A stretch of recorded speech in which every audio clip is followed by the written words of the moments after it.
games, in my humble opinion, have a risk. All gatherings of large numbers of people. You can decide what large means.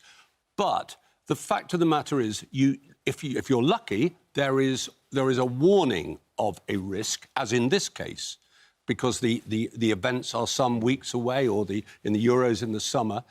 The worst events are when you're sitting at Wembley. I give you an example without going into the detail. You're sitting at Wembley and a person comes and whispers in your ear, Mr Davis, you should be aware the game's going on. There's a bomb scare. There may be a bomb in the stadium.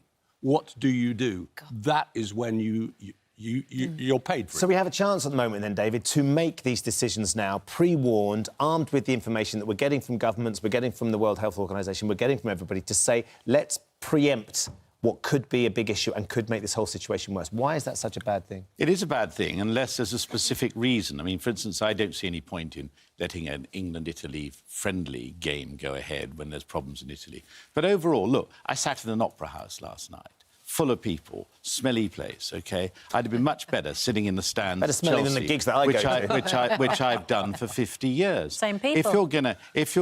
I doubt it. If you're going to cancel... Don't be a snob. If you're going to cancel... Well, I was in both of them, so I'm not a snob. If you cancel a football match, what about cancelling the tubes that take people there? I travel on the tube every day.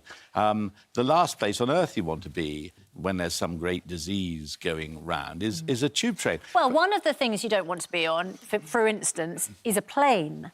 And a plane coming from Italy, perhaps northern Italy, in order to bring fans over for a rugby match might be one of those things that you're trying to contain. But they could just be bringing people over to eat at some of our delightful Italian restaurants in London. I mean, look, you know, there is no reason to single out sport, but also we've got to keep this thing in proportion. This is a very infectious, but for most people, relatively minor disease. I want to ask you a question, OK? How many people died of flu, common or garden flu, in this country in the last 5 years? Well, the proportion of people who die from flu is less than 0.1%. But how many people? But the number of people who die from coronavirus is much higher at 2%. So the not risk, necessarily up. So the risk is much greater. Anyway, I know that there is a comparison with flu because we do unfortunately lose people to flu every year. Do you know how many? But the risk is you probably much don't. And I'm higher. not blaming you for not knowing that. I'm telling you, 85,000. I don't have the number for the last 5 years. 85,000 in the last 5 years. And we just haven't got to panic about this. It is not the Black Death. So look... Is it panic, though? Alison, I mean, that's the interesting thing, because David's absolutely convinced we don't need to stop doing these sporting events. If we have these opportunities to have these sporting events and we can take some control and shift them or move them, why is that such a bad thing? I agree. I mean, I hate it when people say it's hysterical or it's panic. For me, it's common sense, it's forward planning. And you've got to look at what's already happened. I mean, so, for example, Six Nations, you know, that's already been postponed. They don't have a date. These are difficult, I understand.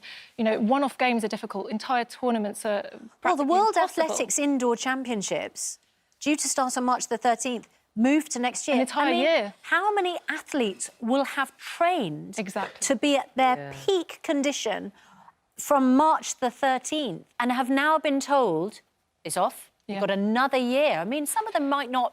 It's really tricky in that for peak the athletes ever again. Absolutely. I mean, that's one of the biggest things and one of the biggest considerations, because people build a 4-year cycle around something like this, like the Euros, making sure that you're ready. You know, I'm thinking of Euro 2020. The reason I'm thinking of this particular one, it's the first pan-continental one. It involves 12 different countries. That is, you know, a lot of fans, hundreds of thousands of fans travelling from country to country. Alison, while you can obviously argue the case that when you're going to have lots of people travelling around the world to be in one place, and some of them might unwittingly or knowingly be carrying a virus or having recovered or whatever, that is a risk.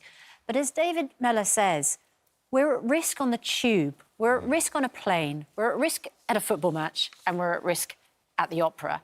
So unless we're going to cancel everything, that's right. Why would you target sport in particular? The reason why I would say is, I mean, one of the biggest things for me is the Italy. Obviously, Italy's a big case at the moment. They've got 11 towns in lockdown. They've got over 300, it might be 400 now cases. 25% surge they've had. Exactly. And I've actually been looking at the comparisons to SARS as well, which, you know, was over a 6 to 7 month period. This is a 5-week period, and there's more reported cases. So we've got to look at those numbers, and you know, I don't want to scaremonger. Do you want to not stop just at sports events? Do you want to stop people coming from Italy? I mean, do we stop flights coming in from Italy? Well, this is the thing. I think the sporting events is a big one because obviously you've got people, you know, coming over in big crowded areas as well.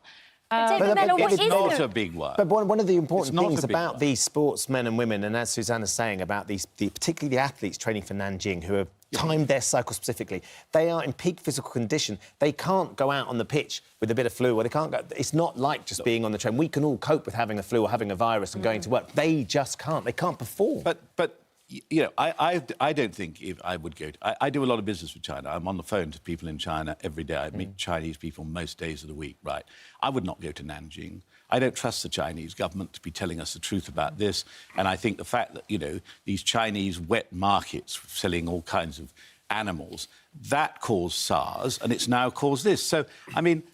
You know, so you I would not agree with go the to cancelling of the course. championships in Nanjing? I would not go to China myself. And indeed, what I find extraordinary... So what about Tokyo and the Olympics? What I find... Well, Tokyo is a different country. But look, let me just finish this. What I find amazing is that there are still flights coming in from China. And, you know, I personally, although I do a lot of business with China... Would you cancel those? I would, because at the moment, the Chinese only got themselves to blame for this. And if the Chinese Minister of Health or President Xi says there was X deaths or X... I don't believe him. David, There is no right, certainly right answer to this. There are levels of risk, and you have to, as I say, there is a risk every time large groups of people come together, whether it's the Biggleswade Flower Show, with respect to Biggleswade, or whatever. But you have to judge each case as it goes along. As far as the athletes are concerned, it's unfair. That's your point, Susanna, that it's unfair to those athletes who train so hard. Yes, it's you're also absolutely right. unfair to put their health at risk by having something go ahead. I mean, as a journalist, as a fan, I've often been in a situation where I've had to self-monitor. For example, Euro 2016, they told me that there were huge terrorist threats. Do you want to go? Well, I had a job to go. I was supposed to go. And to tell someone to self-isolate or to make their own decisions, I think, you know, obviously it needs to be a government level. David, the Olympics will be the biggest event that might be at risk of being cancelled. Yes. I mean, what kind of a nightmare would it be to cancel it? It is... Compared to what kind of a nightmare it would be well, to have all of those people in the same place at the same time. I can only obviously compare it to what the organisation and the work that went into London 2012. But, I mean, for the Japanese, it would be a nightmare, and they, I'm sure, would try to stage it at some point. Can we see a situation where, for instance, certain delegations are banned from going? The Olympics goes ahead, but certain fans are banned. Certain countries are not allowed to fly fans in. I could see pressure for that. And going back to my word, unfair, that would be harsh in the very extreme. My instinct is that Tokyo will go ahead and they will move heaven and earth to have that event go ahead. Euro 2012, the irony of a situation, whether it's right or wrong, that the European Football Championships are being held in 12 venues for the first 12 countries for the first time, is one thing. The fact that this should happen when you're trying to do that, when you're trying to have a European Championship final in Azerbaijan, in Rome, in Copenhagen, in Dublin, in London,